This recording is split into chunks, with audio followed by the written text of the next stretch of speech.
Tulya ninda stutir moni santushto yen kenchit aniketa sthira matir bhaktiman me priyo narah.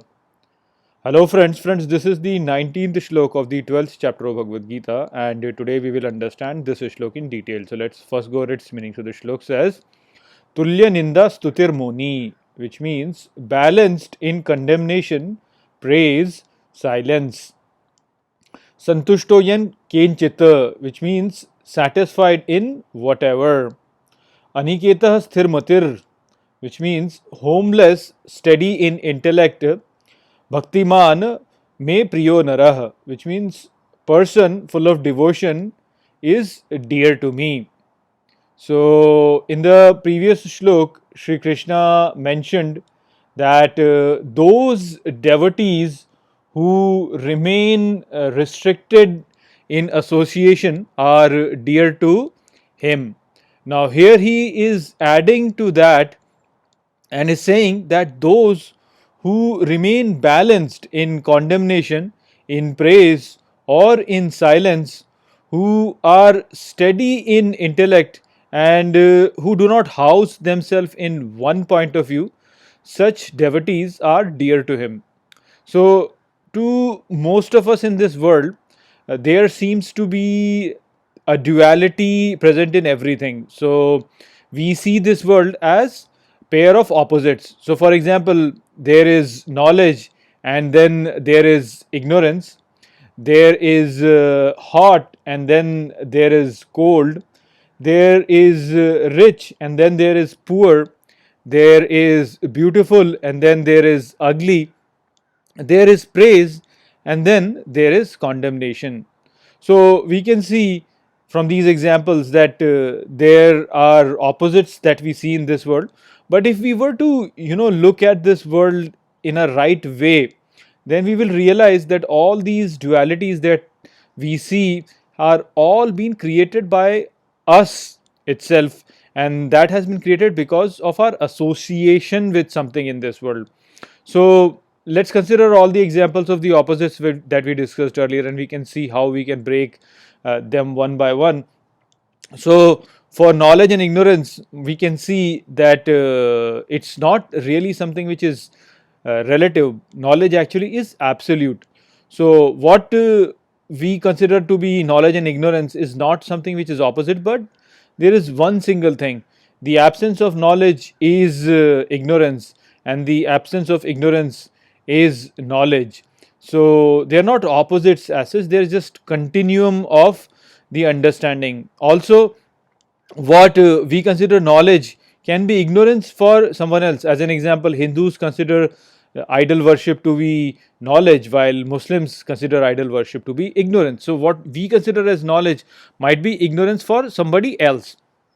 So they are not opposites. It's basically they appear to be opposites because of our association.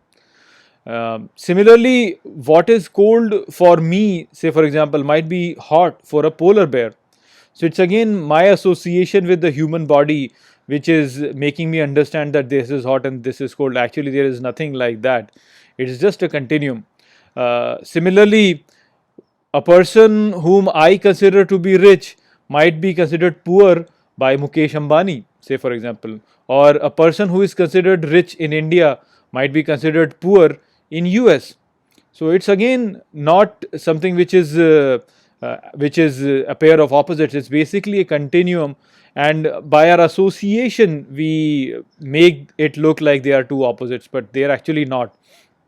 Similarly, for beauty, beauty is also something which is present in the person who is looking. So for example, Bollywood actresses, they are considered very beautiful in India. Of course, that is why they are actresses, but you can listen to a lot of Pakistanis who will say that there is no beauty present in India, or there is no glamour present in India. So in their eyes, beauty is different. So again, this is something which is not an absolute, which is not opposites as such. It's again something which is absolute. Similarly, if I attain the praise of a million idiots, then that will make me a million times bigger idiot. While if I attain the condemnation of one wise person, that might make me wiser. So it's not like condemnation is bad or praise is good. It's just, it's relative. By association, we can make it look in a different manner. So, based on these examples, we can understand that duality of opposites is just an illusion that we have created by association.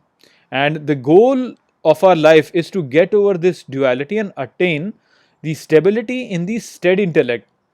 Those who never house their intellect in one specific point of view, they are the ones who are able to open their mind up and accept the truth. So basically, what Sri Krishna is mentioning over here is that the praise or silence or condemnation, they don't really matter for a person who is seeking knowledge. He is just seeking knowledge, and he will seek knowledge no matter what. He will seek knowledge in praise also, he'll seek knowledge in condemnation also, and he'll seek knowledge in silence also. He is just searching for the highest knowledge of the Lord. He doesn't really care about all these opposites. So such a devotee who has grown over these opposites, he gets over all of these things and he attains the Lord very quickly. So that was the message of this shlok. I hope that I have explained this shlok well to you. With that, I'll close this video. We'll see you in the next video. Take care.